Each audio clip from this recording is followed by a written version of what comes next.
Labor Day weekend, this 230-acre facility known as Indianapolis Raceway Park is the home of an event as important and in some respects larger than the Indy 500, the Nationals Championship Drag Races. From 42 states in Canada, they trek to the Nationals as they have for 15 years. 1,400 contestants and 100,000 fans will for 5 days be a part of the largest automotive competition event in the world. There are drag races every weekend from coast to coast, but this is the Nationals. For the devout, it's the World Series, Super Bowl, Olympics, and Kentucky Derby all rolled into one. Long lines start forming early in the week, and inspection continues until class runoffs. No Nationals entrant escapes a thorough pre-race technical inspection.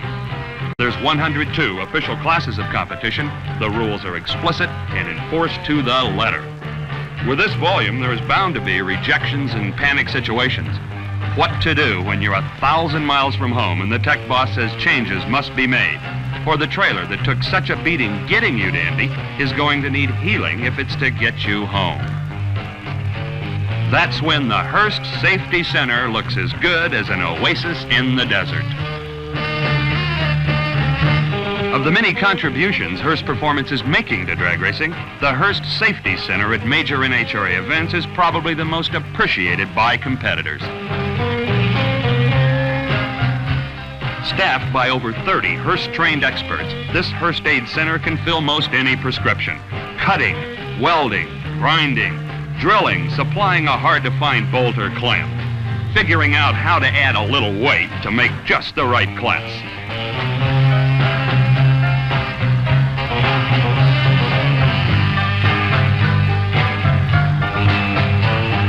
The famous Shifty Doctor is on hand to ensure that Hearst shifters, Hearst Earhart disc brakes, and Schaefer clutches all perform the way they were engineered to perform, flawlessly. After inspection and classification is completed, it's straight to the working pits where crews quickly begin the critical business of pre-race preparation and tuning. Much of this work won't make the machine run one bit faster, but will hopefully increase reliability. There's no second chances in this sport.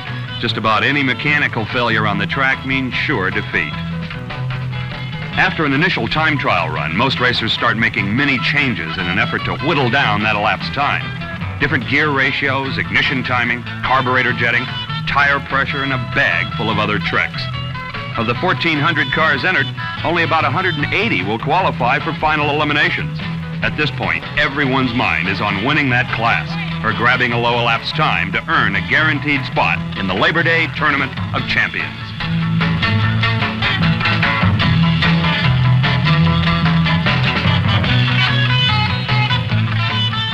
As qualifying begins, the Nationals scene is suddenly transformed into an almost psychedelic kaleidoscope of action.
Single important element in making a run drag racing would be the way the driver reacts to the Christmas tree. I feel the most important thing is got to get the right light and do your best. Whoever calls the light the best and all, and if you're within, tolerances, you'll win.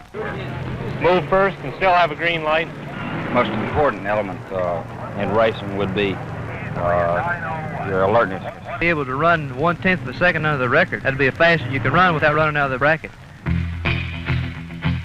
The Christmas tree is the unbiased starting line judge.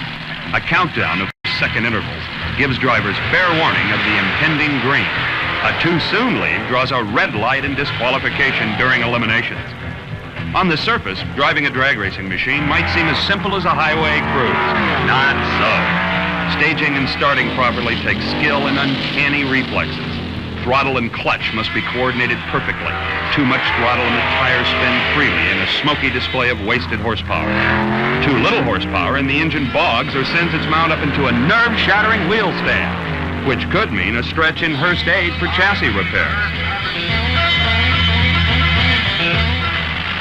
A combination of phenomenal traction, perfect atmospheric conditions, and the nation's hottest cars and drivers produced 4 days of qualifying such as the sport has never seen before.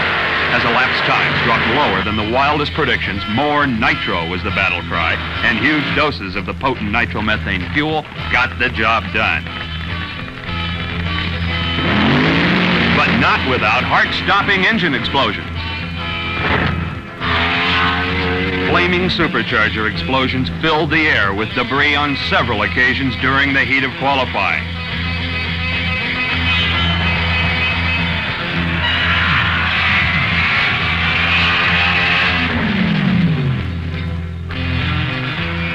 Lucky was the driver who wasn't momentarily blinded by hot oil as pistons literally disintegrated.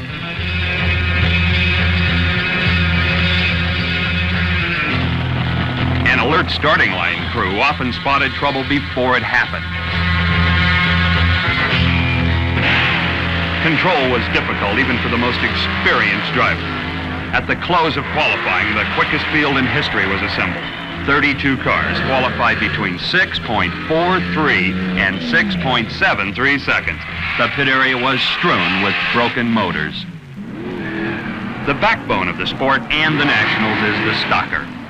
Even in the most flawlessly prepared car, it still takes a driver to cut the light and shift his way into the Nationals winner's circle.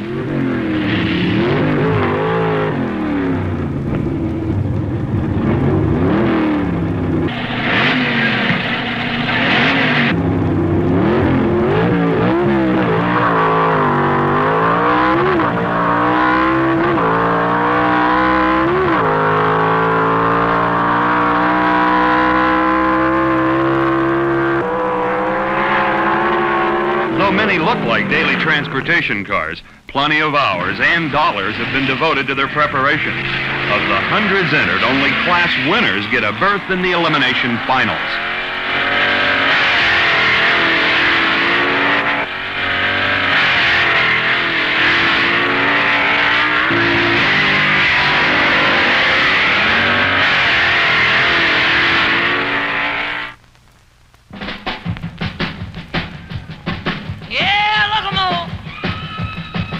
Race day, the sun barely up over the Indiana landscape, thousands of fans crowded into Raceway Park for the finals of the 15th Annual Nationals. Like the contestants, they've come from all over the country. Early arrivals strolled through the pits for $1 million car show. Better hurry, lady. It's standing room only. Drivers and crews joke about the trade paper forecast, but the tension is quite evident.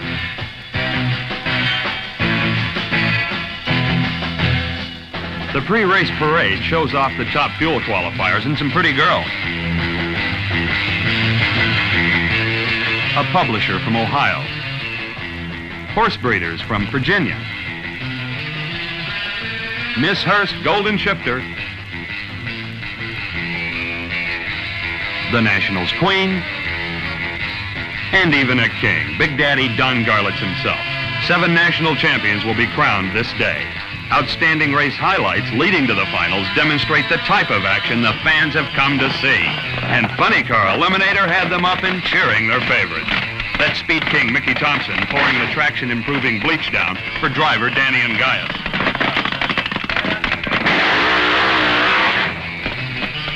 The Mach 1 stages against the Camaro of schoolteacher Kelly Chadwick from Texas.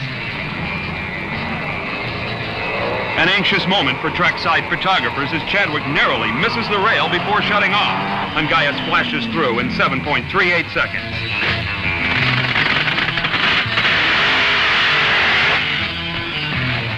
Chevy fans are backing Bruce Larson of Pennsylvania. He's drawn the quickest car of the meet, Don Schumacher's Barracuda from Illinois. Schumacher's engine expires while Larson charges to a great 735, 192-mile-per-hour wind, and the crowd loves it. Connie Kalita's Bounty Hunter Mustang now tangles with Californian Rich Sharunian, wheeling Big John Masmanian's Candy Apple Barracuda. Ford Cammer versus Plymouth Hemi. A tremendous hole shot by Michigan's Kalita, but the Barracuda is charging on the other end, and it's Big John moving to the semifinals by a headlight, 753, 199. Top Fuel, round one. Don Garlitz meets Benny Osborne. The defending national champ from Florida accidentally shuts off his motor while moving to the starting line, leaving Osborne a solo blast.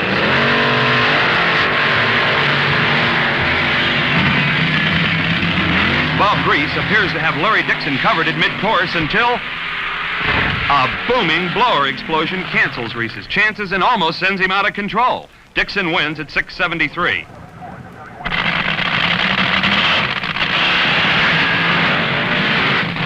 Out of the burnout box in round three comes East Coast champ Tom Rayleigh to meet Steve Carboni. Car owner Allison Lee removes Rayleigh's fuel-covered top goggles. Both staged carefully for a critical race.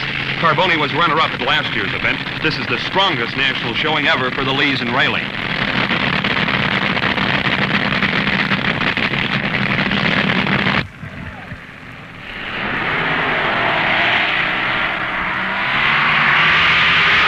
Carboni blows his engine at the finish. Rayleigh wins 651 to 654. Rayleigh returns to meet Don Prudhomme in the semifinals. Rayleigh's mouth sounds stout. Ominous smoke emits from the California Pro's Hemi. Rayleigh loses traction. It's all Prudhomme. Scattering an engine in the lights into the strain of a 651 ET, 223 miles per hour. Can Prudhomme repair in time? Either this man, Californian Kelly Brown, or Jim Paoli of Illinois will face Prudhomme in